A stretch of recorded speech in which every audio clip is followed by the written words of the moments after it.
I'm really looking forward to that. I'm looking forward to the new podcast theme song finally being ready for this season that we were promised at the beginning of this season. It's like Chinese democracy. You don't know if it's going to come out ever, and then it's going to be a Best Buy exclusive.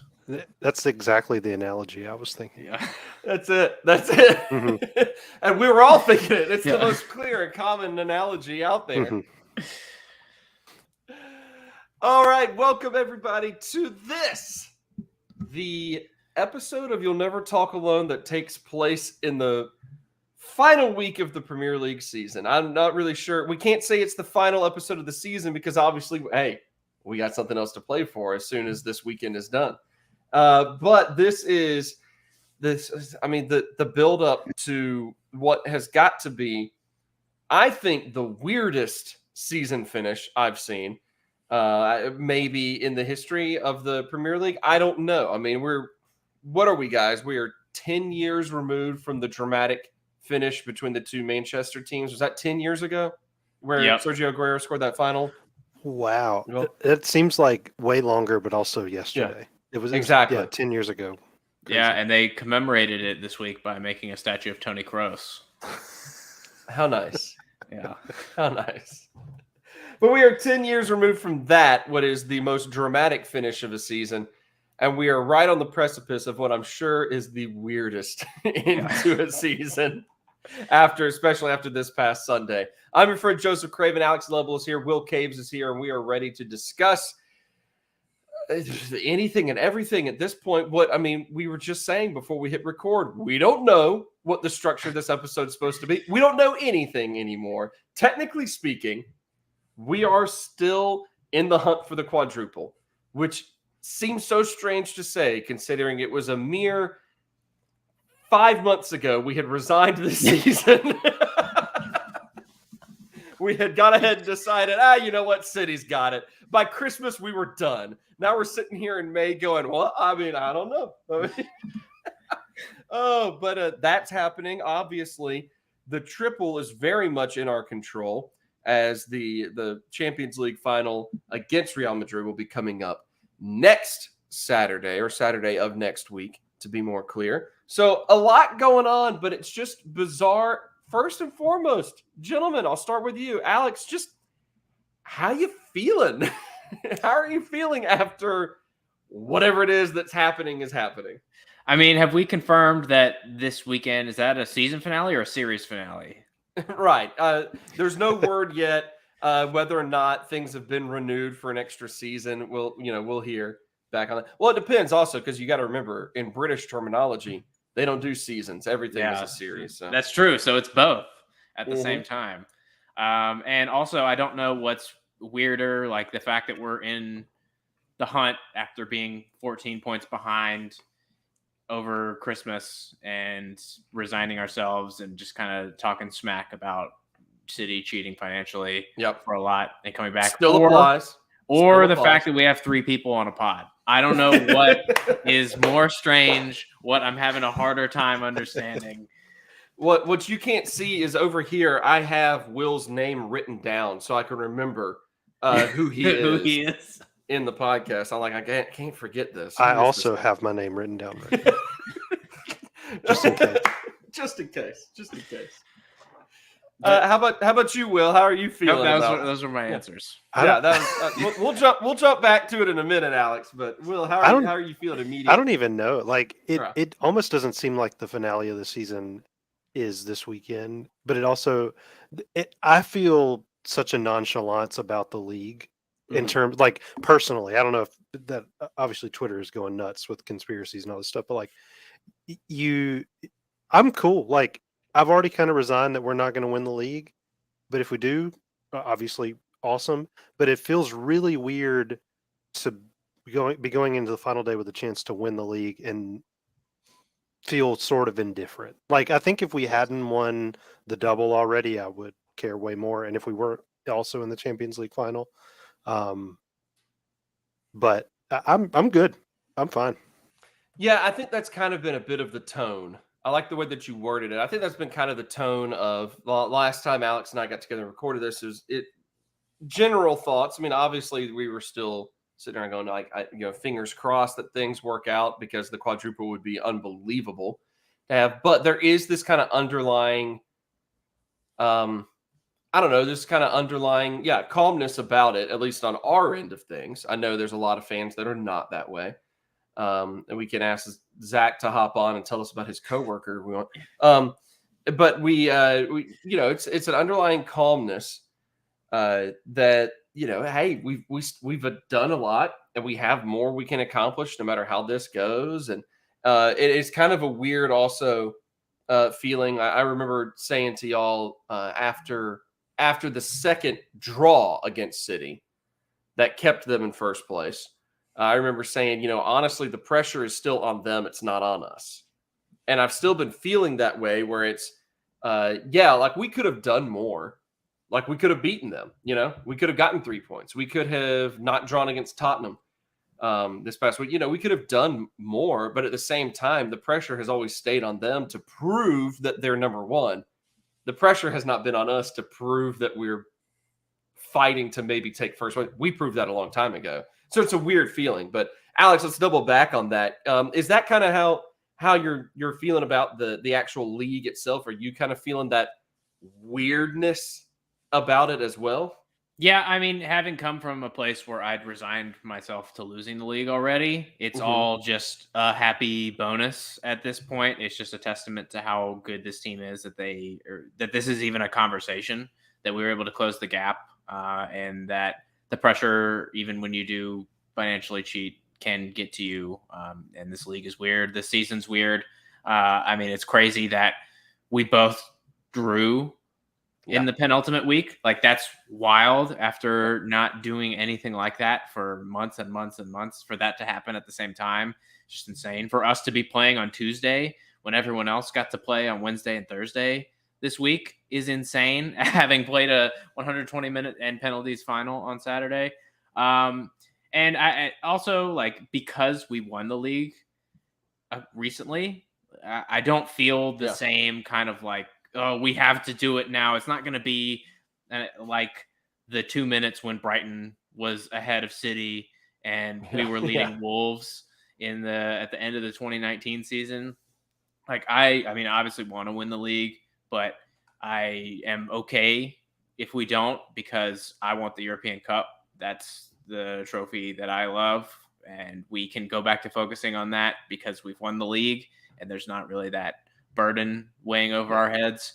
And I mean, if we do end up winning a treble of cups and finishing second in the league, that's still an incredible season. And I know it won't be looked back on, at least in the league, as being as good as it was, but that's more than anyone could ask of anyone, really, of any team, to be able to pull that off.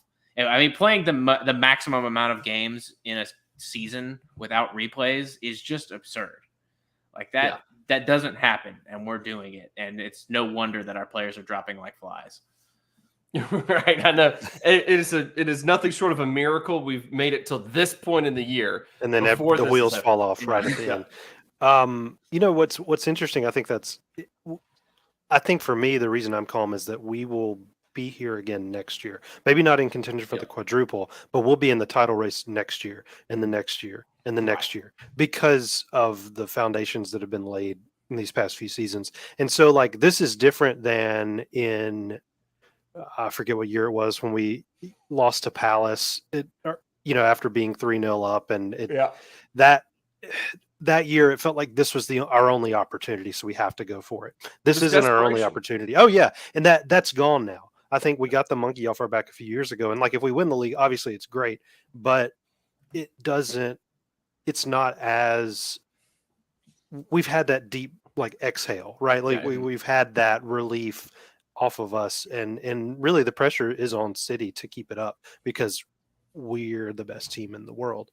And despite being in second, we're still, like, the stat that in 25 of the past 30 years that someone would have won the league with our points tally, points tally, is wild to me. Like, any other era, we walk the league with this team.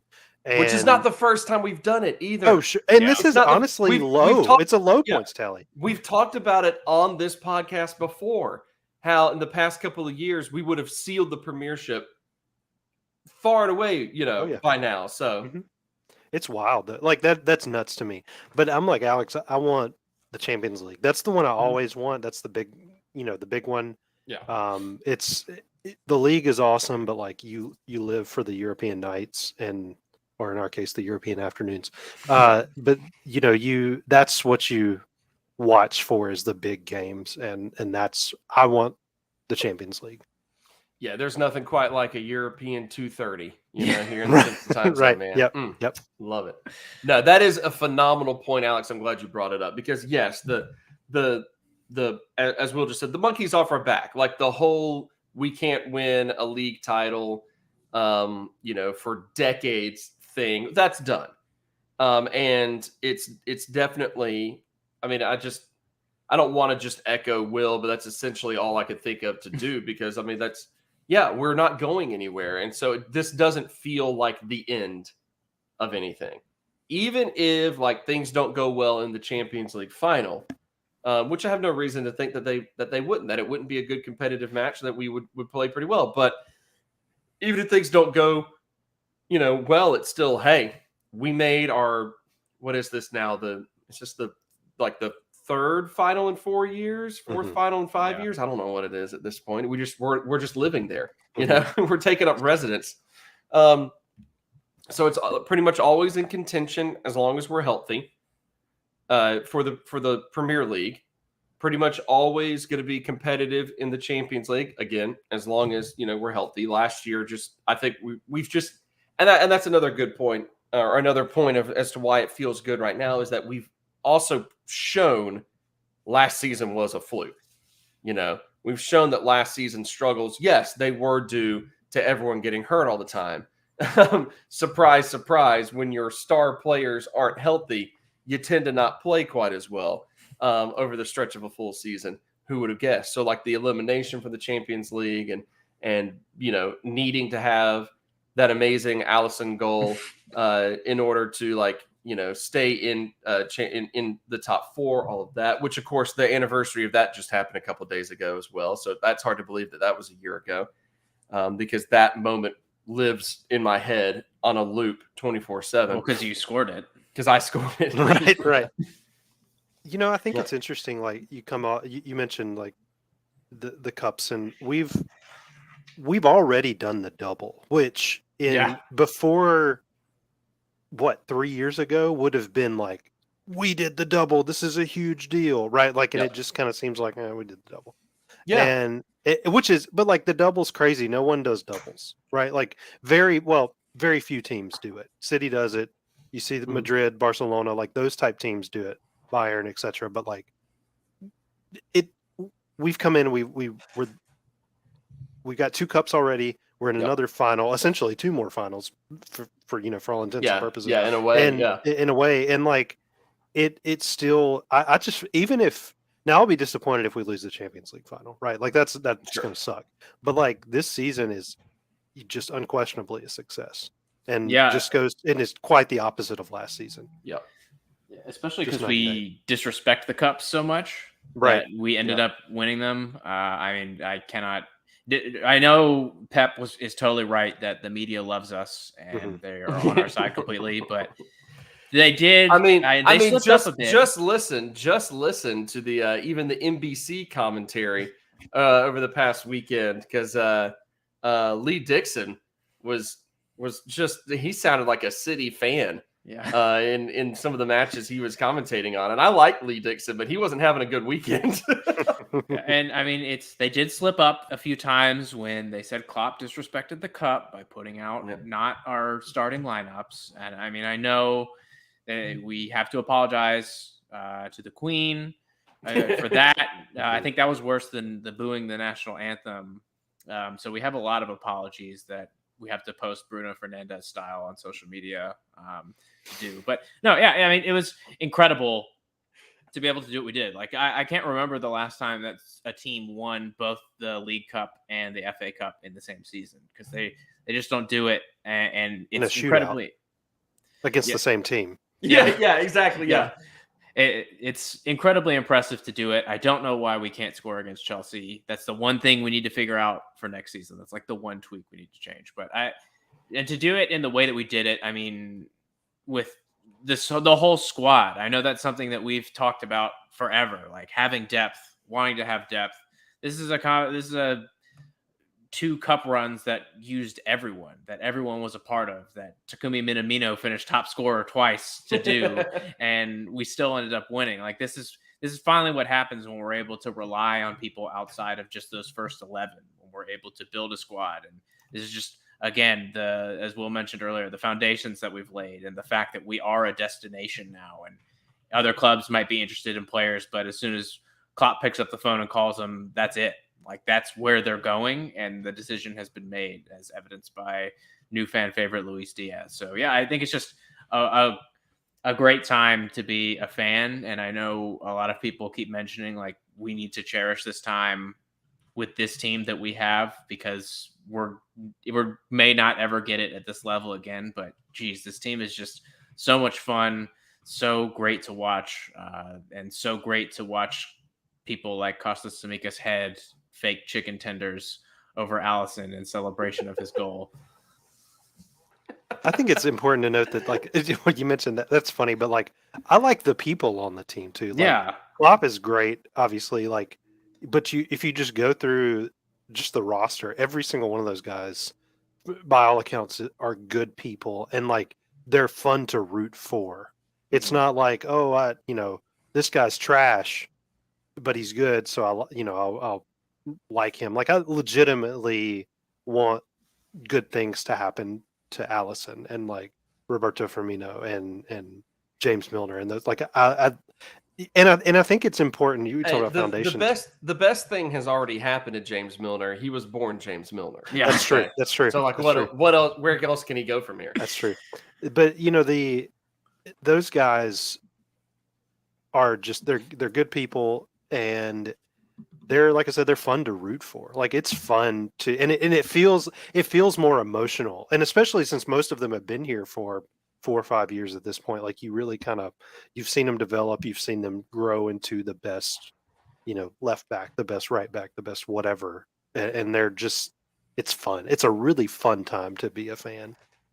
It is, and like the tried and true method of success in any sport has been being able to grow a team and not just piecemealing it. We've had this time in the 2000s, especially like the 2010s, where in many sports, teams have just been able to real quick build a super team overnight and then, shock people and go from there. It happened in the NBA. It happened with the growth and arrival in the 2000s of City and Chelsea, as clubs. Like they kind of did like overnight, boom, lots of money, lots of new players go.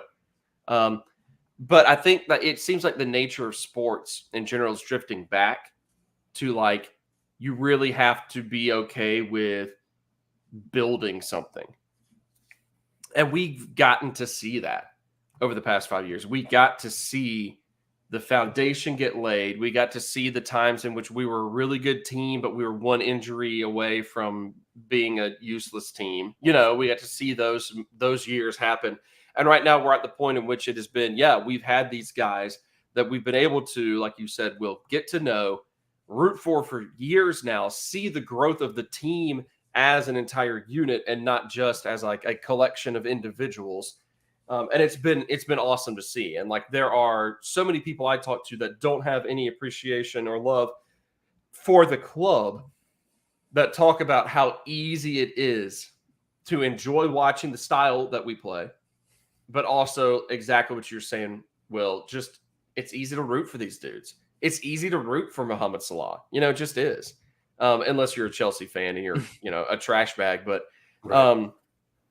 And you think that he's just the biggest flopper in the world. It's easy to root for these guys. I've got friends of mine that are, Manchester United fans that can't help but do anything but respect, the players and the state of the club right now. And part of it's just because United is absolute mess and they have nothing to root for.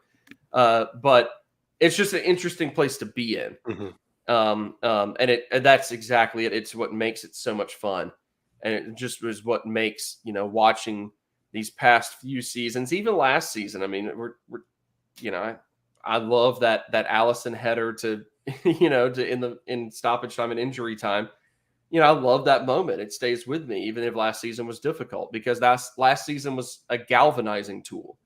Really brought the team together a whole lot, I think, as well. And it's one of the reasons why you see this team doing what they're doing right now. So it's funny to me, and this is the last kind of point I'll make on this part, and we can move on from here. But it's also funny to me looking back, because I'm pretty sure we had an episode towards the end of last season where we had to evaluate whether we viewed last season as a failure of a season.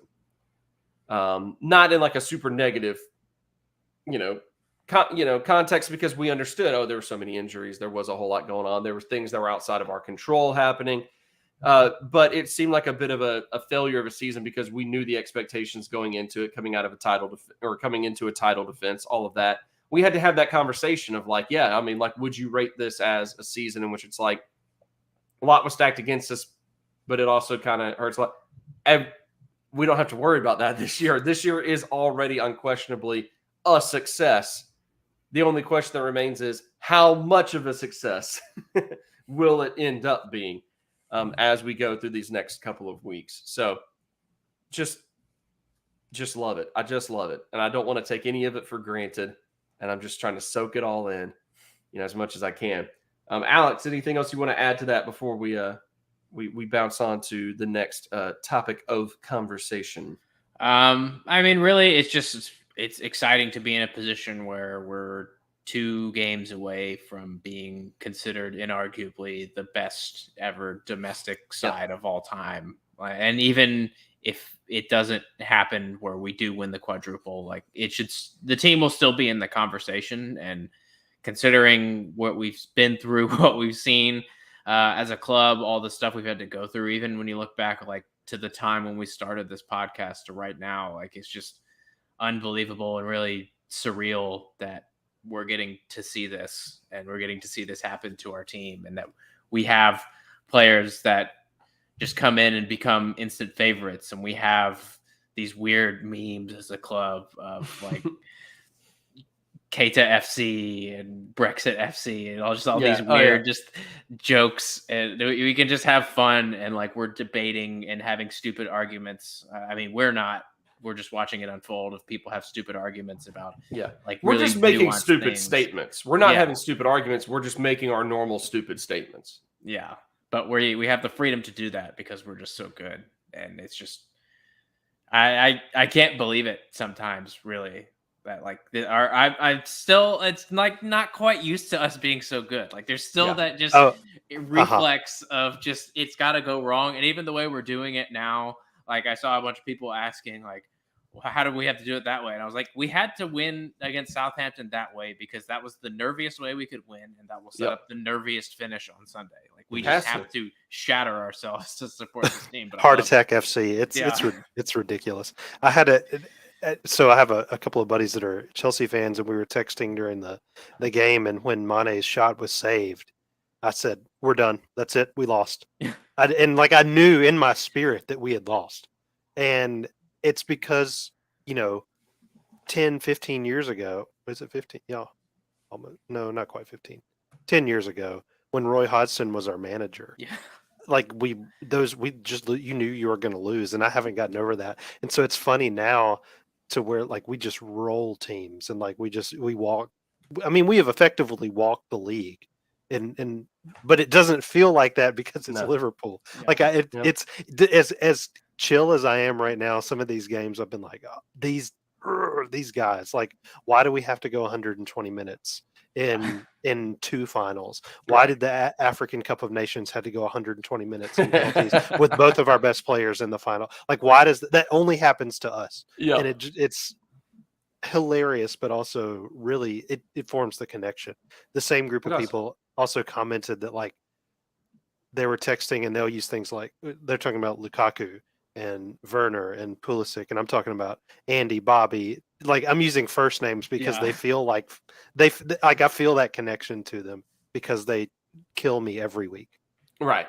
But yeah, it's a weird feeling, like the kind of stress, but also this like belief that, yeah, okay, Southampton went up first. We'll probably do something dramatic, like there's kind of this underlying belief of like this team has done it enough this year where it's like, I hate this moment. But also like we could do it at any moment. There was never a point in that Tottenham match where I felt like, oh, this is it. You know what I mean? Mhm. Like I always felt like, yeah, there's probably another goal coming. And then when it wasn't, that's when I was shocked. That's going to be this weekend though. When Villa wins and we draw, Yeah, that's what's going to or we lose. That's it's going to happen this weekend. You're right. Exactly. I do, of course, love the meme of the whole, I guess it's a tweet going around of like, and in the 94th minute, oh, it's a goal for Felipe Coutinho, an incredible shot. It's now 5-1 Manchester City. Yeah. Right. Yes. Right. It's like, we go in, it's like, oh, well, but it's, it's bizarre. But there's just something special about this whole squad. We've become almost like our own, like, songs in a way. Like, I don't know if we've had a team that has exemplified poetry in motion quite like this squad does. Going back to like watching the last 5 years of building this team to what it is. I mean, it's like this is the end of the storm, it really does feel like weathering the storm of so many years of Roy Hodgson and the process it took to get to right now. And yeah, we're just kind of, I guess if we're exemplifying our song so much, this might be the most Liverpool team that Liverpool has ever been in a way, But yeah, it's a wonderful thing. Let's talk a bit about the current, not really form of the team, but like condition of the team, as we've had, injuries to Mo and Virgil and everything that we had to change in this Southampton lineup, having the much heralded back line of Costas, Konate, Matip, and Gomez. What a squad. But the return of Harvey Elliott as well. All right, coming into this final week and going into the Champions League week as well, looking at this team, the current state of the team and like the injuries, all that going on, like how are you feeling about the actual makeup of this team, Alex? We've talked a lot about the storylines and the narratives and the emotions. Let's talk about the actual makeup of this team. How are you feeling about, the chances of some of these guys needing to have more recovery time, whatever it may be that's going on? I mean, how are you feeling about the state of the team? And as we go into the final two matches, your confidence in the team to be able to step up and win those matches like we hope that they do? Really, I just hope that all three of Mo, Verge, and Fab are fit for the Champions League final. I think we've shown multiple times this season that if we have to rotate and we're not able to play our primary 11, we can still get a result. I mean, even though Wolves are a good team, they have nothing to play for at this point. And I know another meme tweet I've seen going around is like, at FA, what is the maximum penalty if Connor Cody were to score 19 own goals? Like, there's still a bit of that going on, and I don't know. Like it's an interesting parallel with the last time it went down to the last day. We were also playing Wolves, and we also just kind of strolled past them with relative ease. I really do hope that some of them are back, or we can at least ease them back in fitness-wise to give them maybe 30 minutes, 20 minutes. As needed so that they can have that fitness prior to the Champions League final. And by the way, super happy that the Champions League final is not 3 weeks after the end of the season, because that led to such a crap game last time. Yes. Like, at least we'll have the rhythm going into the final. We are so close with so many players to being in injury territory. Like, that seems to be evidenced by Andy being subbed off multiple times in the weeks leading up, having to rotate more. The squad that we put out against Southampton for sure, and just the fact that we're running and playing the maximum amount of minutes. We still have Bobby to work fitness back in, but we've got 2 more games, and I think that is the point. Like, all right, you got to kind of pull out all the stops at this point, which is pretty easy because we're probably too tired to put any stops in. Yeah. So I just hope that we've done enough to manage the other minutes of the squad to ensure that no one else really goes up with injury. I mean, the three that we talk about, they're the ones that, despite having depth and rotation, you still don't ever rotate them out. Like, they're top notch in their role. You put them, they're the first three on the team sheet, and you're not going to rotate them unless you absolutely have to. So it kind of makes sense that they're the ones that have had injury problems. But I mean, you mentioned the much heralded back line. I think everyone else, fans of other teams, look at that back line and are like, that's weird. Klopp must not care, or Klopp is only thinking about the Champions League final. But again, it's just another testament to how well we know this team. I was never like, oh, we have to play these guys back there. No, we know that they're good. And just because they're not super well-known names doesn't mean they're not good. And that's kind of the discussion when you think back to even just competing with someone like City or Chelsea, where they're able to pull out the names that everyone knows to be their depth players. And while our players that are coming off the bench are probably as good, if not better, they just don't have that profile, and it raises eyebrows every time they come in, which is ridiculous. They should be raising eyebrows when Costas comes in because he's hilarious and wonderful. Yes. They shouldn't be raising him because they don't know who he is. And because he's such a big dude. Yeah. He's a physic. I know he's not the largest center back out there, but he's a physically intimidating guy. I will say Arlo White was given our guys a lot of credit as far as the pointing out the depth at center back now, and how it, just in the past couple of years, that would have been oh my gosh, like Virgil's not in, we're done for, type of situation just a couple of years. And Arlo was, or not. Yeah, it was Arlo was definitely wasn't Lee Dixon. No, it definitely wasn't Lee Dixon. And I mean, like I said, I like Lee as a commentator. He normally does a pretty good job, but I mean, especially watching that City match over the weekend, he just seemed like he didn't know how to process the match, because everything he said was just kind of dumb and wrong. Yeah. And I was like, that's not, what's going on? What's going on? But anyway, hey, maybe he's getting thrown off the same way I am. I've got the NBA playoffs on the TV next to me, and Guy Fieri is sitting courtside at the Mavericks Warriors game. I'm surprised you're still on the podcast. I know, and not in San Francisco trying to meet Guy Fieri. Yeah, right, exactly. Right. Yeah, but anyway, yeah. So it's it's good depth, but again, like that was it. I just want to point out, even Arlo was pointing that out. It's nice to see that we're getting a little bit of credit for, fixing our biggest weakness. How nice. But Will, how about you? You look at the current state of the club, the way that the team is playing, the way the team is powering through some tough, long, difficult matches to, looking at that final against Chelsea and that comeback against Southampton. And how are you feeling about these last couple of matches here and the current state of the team? I've already decided, like, we're not going to win the league. Like, I mean, if we do, like I said, great. I've already kind of decided that. So, like, we could field the exact same team that we did against Southampton against Wolves, and I wouldn't be upset.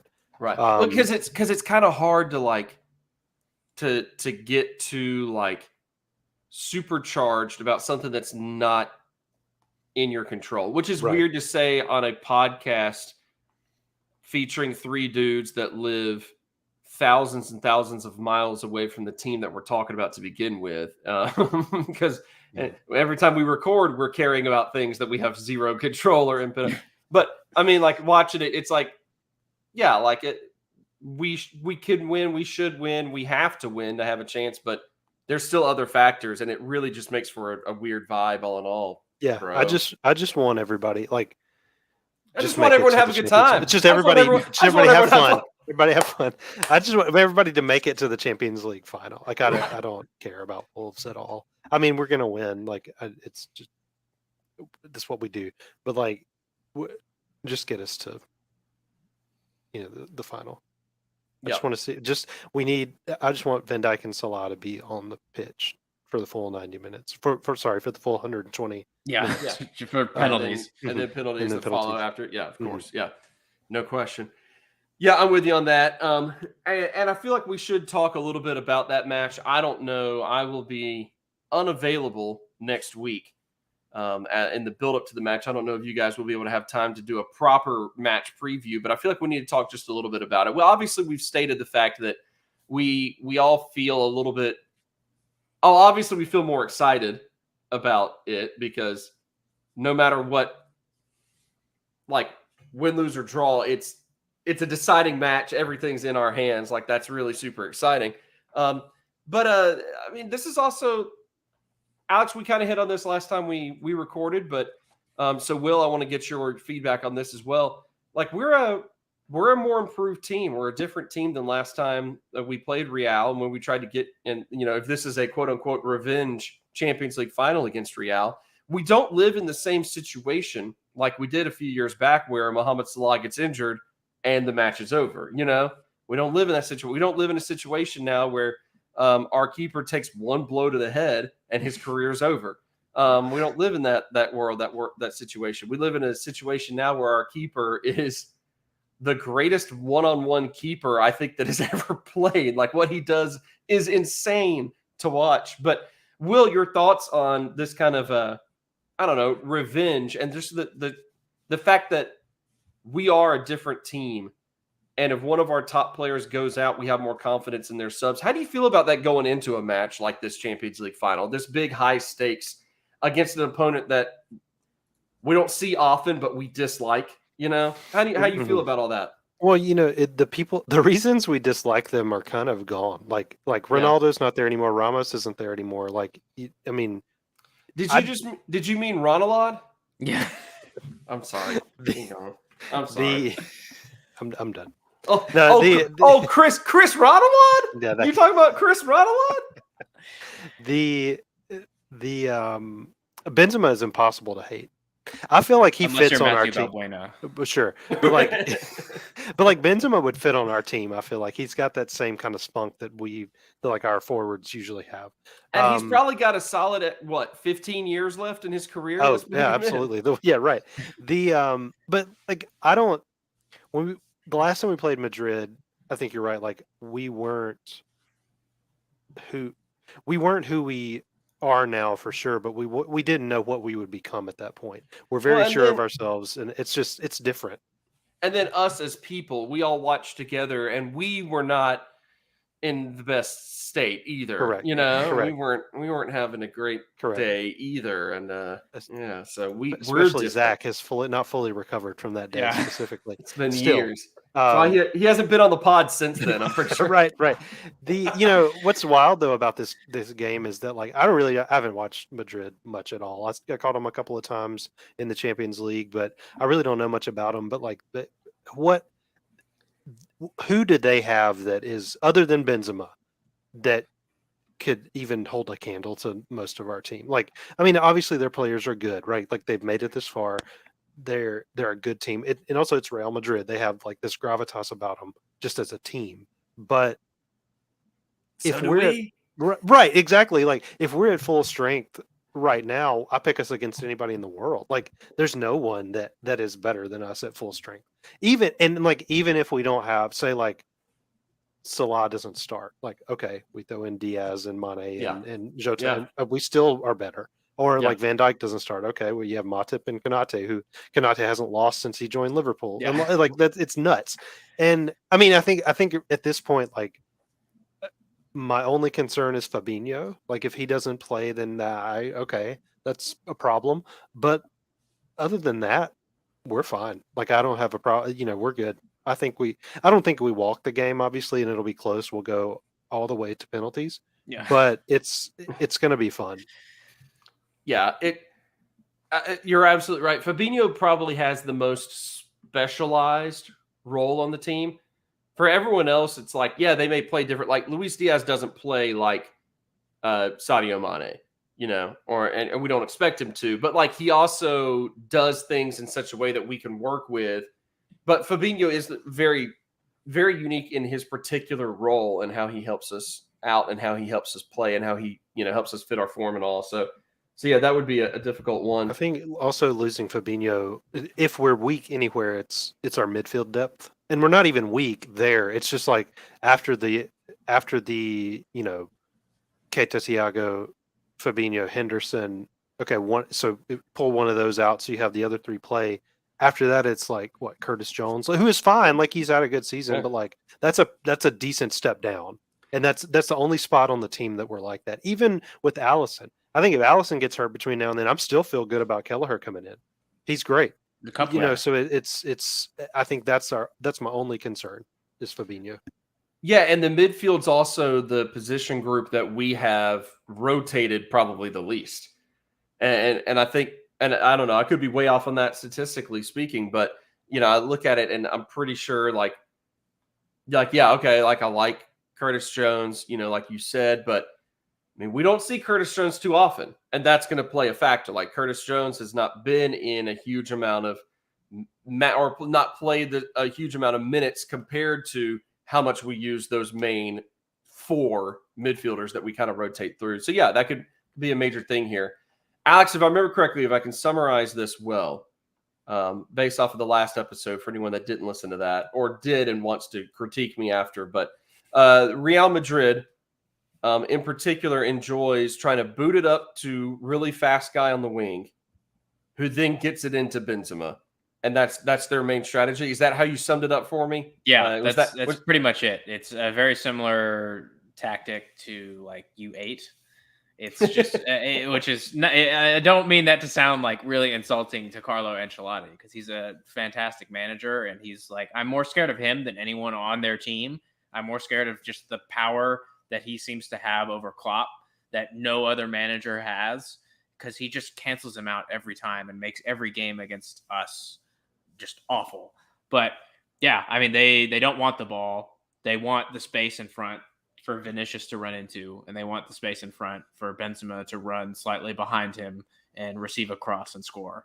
Like that's really what they want. Those are the main ones to look out for. I mean, we know Casemiro will foul repeatedly and not get a yellow card. We know Kroos and Modric will play like precise pinpoint passes out to the wing to Vinicius to make those runs.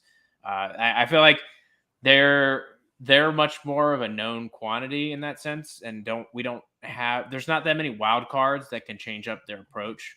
Like depending on how we line up or are forced to line up, how we attack with Diaz, Mane, Salah is different than how we attack with Mane, Jota, Salah, which is different than how we attack with Diaz, Mane, Jota. So it changes the approach, and I think the point about Fabinho, like that's the one role where us having flexibility and approach is not okay because he's just the linchpin for so much and no one else can play that role like he does. And when no one plays that role like he does, we don't play as well. I'm in full agreement. Like having him back is of utmost importance. I mean, obviously having Virgil van Dijk back and Mo Salah back is huge as well. But in terms of knitting everything together and setting up a platform for the other players to do what they do best, that's who we need back the most. Mm-hmm. Yeah, Vinicius is an interesting player. I know he gets a lot of social media ire from people that are like, he seems to be the current like, oh, this guy's the most overrated dude in the world. He's taken Neymar's slot, I feel like, in that regard. Like, in that he's regard, absolutely Neymar, what he was like 5 years ago. Yeah, where people are either in the camp of like, we absolutely adore him, or he's the most overrated player in the world. Like, he's that new guy. I think it's impressive enough. I mean, he already had a full career being the antagonist of Cowboy Bebop, and now he's stepping into this playing career, and I think it's impressive. But like, Alex, what do we have to do to neutralize that attack, that plan of Real? Do we have it in us? We definitely do. It's just making sure that we have that cover for when Trent goes forward. We've seen that with a lot of teams where they make it a point to attract the space that's in behind Trent when he goes and plays attacking mid. And I thought Trent was absolutely fantastic defensively in the FA Cup final, tracking back, being in the right place at the right time, making vital clearances. And you don't ever see number 10s track back and defend like that. And it's impressive that he was able to do that. And impressive that Joel Matip was able to do that as well, as also a number 10. Mm-hmm. So it's great to see him like the people who are saying Trent can't defend, they're just saying it to be spiteful. And I know they're not in the media because the media only says nice things about us. But there's still people who say it, and I think we're equipped to better handle that now than we were last year.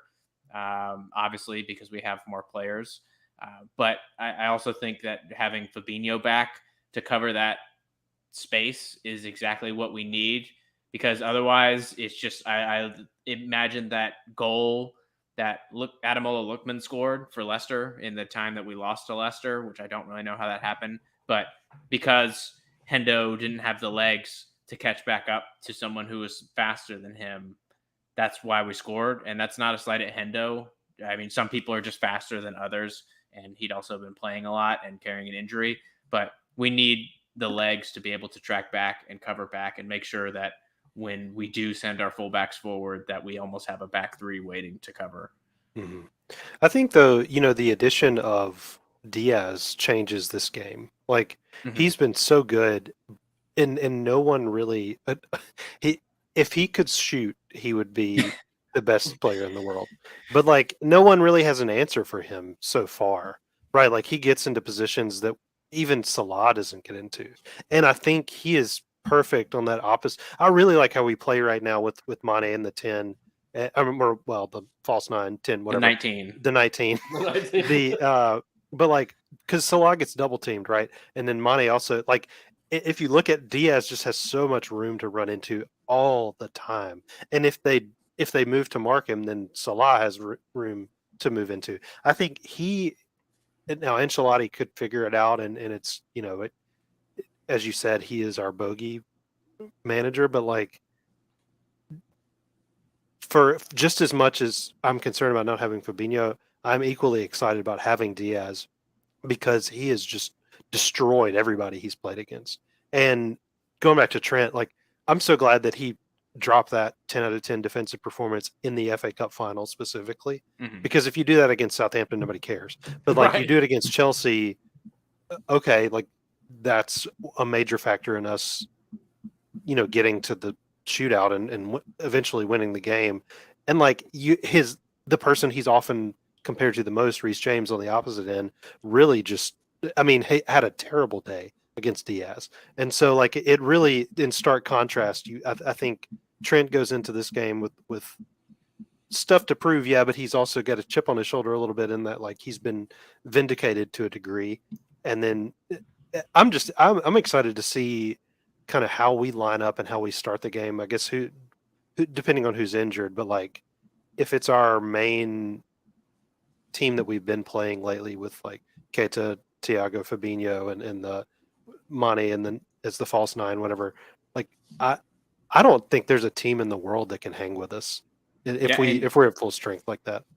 Yeah, and you mentioned Keita, and this is also like a redemption arc for him going into a final if he starts, because if you remember, he got yanked at halftime against Real Madrid away, and I know there was like the mention of, it wasn't him specifically, we need to change something, but there was a reason it was him that was pulled off. And I mean, we've seen him do a lot better this year, having stayed fit most of the year. Like, you now see why we have him, and he's now a valuable part of the team and is just contributing. And so him being able to be in there and go up against the old slow legs of Modric and Kroos, and like you mentioned, Diaz going up against the older, slower legs of Danny Carvajal, who's not what he was. Like, there's a lot of appealing matchups for us in this. It really is. I mean, you look at those players. You look at the fact that, we really have. I mean, the way you summed them up, Alex, is kind of like that's what we have to be afraid of. That sort of attack. Like, if Vicious is able to get past. I'm sticking with that bad joke. Sid Vicious, yeah. If Vicious is able to get past, the defense and make something happen there, like, that's a little bit scary. But there's nothing at all on their defensive side of things that is necessarily scary, outside of maybe if we get, a vintage Thibaut Courtois, performance or something like that. There's not a whole lot that stands out in that way, which is hopeful. Will, you got me thinking about something real quick, and this is just a quick side note, but you mentioned Trent getting compared to Reece James a whole lot. Do you remember back it wasn't all that long ago where people really, really tried to push a narrative of Wan-Bissaka being better than Trent? Yes. You remember that? Yes, yes, and that was what, like 3 years ago. I feel 3 like years right ago. when they signed him from Palace, just like one beside Trent, come outside, that kind of stuff. Like, Yeah. come on, like that's It feels Juan like Bas- ancient history. it really does, and I don't know. I mean, Yeah. No, there's nothing else like to what do say. you say? Like it's not no. even in the same stratosphere No. anymore. It just, yeah, that's one of those things where like you look back on it now, a few years removed, and you're like, wow. I don't even It think sounded that's. dumb then, and it sounds so dumb, so much dumber now. Oh yeah, and like here's the thing. I mean, as bad as United have been, Wan-Bissaka's not bad. Like he's actually, I mean, he is a good defender, right? Like he obviously can't cross anything like Trent and doesn't have the offensive capability, but he's not a bad defender. But like, it's just so funny that we always knew that they weren't even in the same stratosphere, like not even in the same galaxy of player. And like now, I mean, Trent's the best right back in the world easily, and it's just it's funny that thinking back on that is funny. Yeah, I just had to bring it up. Had to bring it up real quick. And it's crazy because Trent is absolutely wasted out there. Yeah. Oh, absolutely. Yeah. One of the I always do move him to center mid and in FIFA though. I'll be honest with you, but I still play him at right back. All right. I mean, so sorry to harp on it. That's where he plays. He is a center mid. Right. Yeah, absolutely. Is He's playing attacking center mid. Yes. He just starts over on the right and drifts in. Yep. He honestly reminds me of like David Beckham, like way back in the day. He plays just like that, except good defensively. Like they it's so similar. And it's I mean in a good way. It is incredible as well, kind of how he has very quietly erased those he's a defensive liability critiques, which were pretty valid for a while in there. Like he had moments in which you looked at it and you were like, yeah, this is weak Trent right now. But you know what's wild though is a lot of that came in the season. Like a lot of that was a year ago. It got really intense about a year ago when he was playing with Nat Phillips and Reese Davies, or not Reese Davies, whatever what his name is. Reese Williams, John Reese Davies. Yeah, him.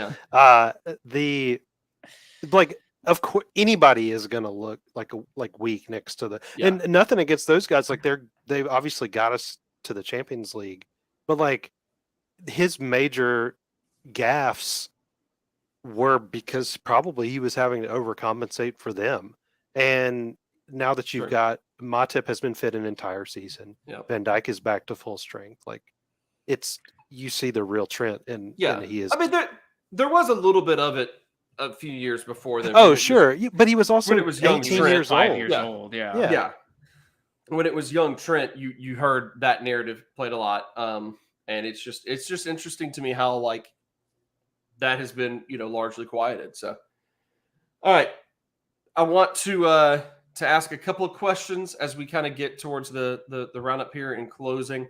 But I want you to just give me on like a scale of 1 to 10, if you had to rate this season as of right now, as of exactly where we are, with the possibilities in the back of your mind, or if you just wanted to act like there's like, I don't know, however you want to do it. But if you had to give a rating to the season right now, what would you rate this particular year? Scale of 1 to 10. Alex, you want to go first on this alphabetical order? Sure, I'll go first. Maybe I'm being too hyper positive, but I'm like 9.5 out of 10 right now. Like it's unbelievable what we're doing. It's unbelievable the atmosphere we've cultivated. It's unbelievable that that what we're doing is even possible, and it's unbelievable, Jeff. Like it's just ridiculous that we're doing what we're doing, and this team is just the best. I don't know if any fan of any other team full of all those crap heads could like their team as much as we like our team full of very nice people. No, very nice crap heads. Yeah. Keeping it alphabetical, I'll go real fast. I'm glad that you went ahead and said 9.5 because I really want to give this team a 9, only because I don't like giving half points. Otherwise, I'd give it a 9.5 as well. And the main thing for me is like I'm at a point in my fandom in general in which like results and titles and championships, like they're cool and all, but like I just want my teams to be teams that I can get behind and that I enjoy watching. And if they're playing a bad brand of whatever sport they are, it's not very interesting to me. Even if they're having some success, they're having some success. It helps out, sure. Like I can cope with it a bit more. But like, if I'm pulling for a team that is just okay, but they also just suck to watch, it kills me. It just does. I want my team to be a team that I want to watch, and like if I were a neutral, I would want to watch them because it's going to be entertaining. And this squad is that, and in droves. They are entertainment in droves, and solely off of just the pure joy that they have brought me from being able to watch them perform. I have to give this season a 9, and I probably would give it a 9 if we hadn't won any domestic cups. If we weren't in a Champions League final coming up, I probably would still give it a 9 because they've just been what I want to cheer for. And I think that says a lot. Will. I agree. Like, I think if we lose both of our next 2 games, or say we don't win either the league or the Champions League, it's still a 9. If we win either of them, it's a 10. Yeah. And if we win both of them, I mean, like, we're the best team ever. 40. Yeah. 40. But like if we, I think it's a not, like, you look back, what we've lost like 2 games, 3 games all season. Like, okay, you can't be mad about that. And like you just, yeah, sure, maybe we shouldn't have drawn against Tottenham, maybe we shouldn't have lost against Leicester. You can give examples of when we were weak, but it's like it's easy when everything is so good, the bad sticks out, right? Like that's how this team, it's so good, and it's such a good time to be a Liverpool fan. And like, I think you looking into the summer, looking into next season, like, I don't know. I mean, maybe we buy a midfielder, maybe, but like, I don't know how we strengthen this team, honestly. Like, now, granted, that's assuming everybody stays, we don't have any moves or whatever, because obviously we'll have to readjust. But like, we need midfield help. Harvey Elliott is not going to be 12 next. He's going to be 13 finally. Yeah. He can play more, and hopefully he won't get injured the first. Yeah, and get this, he's going to have 2 legs. Yes, exactly. Yeah, he won't get injured. I mean, he's so good. Like, he's great against Southampton. We didn't even get a chance to really talk about him. But it was so awesome seeing him back, and he did well. Oh yeah, and honestly, I don't think it's outside the realm of the possibility to see him in the Champions League final. I don't know that Klopp would do that, but like if somebody gets injured, or maybe like Fabinho doesn't play for whatever reason and we have to make a sub, I think he plays. Especially if we're going for it. But like, you look at this team and it's like everybody's good, everybody's fun to watch, like, and it's fun. I think this is a 9 out of 10 season easily. It's fun, and we'll be back. Like, they have like a 5-day off season, so we're starting right back up again. It's going to be great. All right. The second question I wanted to ask quickly to kind of wrap things up is specifically for you, Will. Alex and I gave our opinions last episode. New home kit released. Your thoughts, go. I like it. I like that it doesn't have like anything. And honestly, like it doesn't have a weird like neon orange something going on. Like, it doesn't have like a weird design inlaid into it that you can only see when the sun is I mean, it kind of does. Or something. Yeah, but like, only on the top level, only on the pro level. True. Yeah. I don't know. I think it was. I like that they had the ladies that work in the clubhouse on. As the camera. That was my favorite part. But no, I think it's cool. Honestly, I like our move back to kind of like the neon red versus like the deep red that we had for a while with New Balance. Yeah. It's fun. My all-time favorite is still the V-neck from like 1718. I think 1718. The 50 from 150 or whatever. Alex has it. Everybody has one. That's my favorite kit. They just kept showing up. Like, no one ordered them. They just kept showing up. Right. Yeah. I will say also, I don't know if I said this in the last episode, but I always have a reaction to seeing them on like Instagram. And then when I see them worn in person, Yeah. is when I actually am like, oh, this is how I actually feel. Because when I first saw the orange stripe for this season, I was like, oh, I hate that. I hated it. Oh, I hate that. The moment I saw it on our players, I said, oh, that looks awesome. When it was actually in a match on the pitch, I said, never mind. I genuinely like it quite a bit. So I gave my opinion last week, but I'm also fully expecting my opinion to totally change the moment I see us actually wearing the new home kit in a match. I think I reserve that right to change everything I think and feel about everything. You've earned that right. At a moment's notice. Yeah, absolutely. You miss Toxic Thunder too. That was the real highlight of it was literally. Yeah. I think that also I shudder at the fact that I have 2 of those. I know. I forget you have 2 of them. If I could fit in one, Alex, I'd take one off your hands. But, I can't. I don't know why they made them smaller than the other kits, but they're smaller than like a normal small.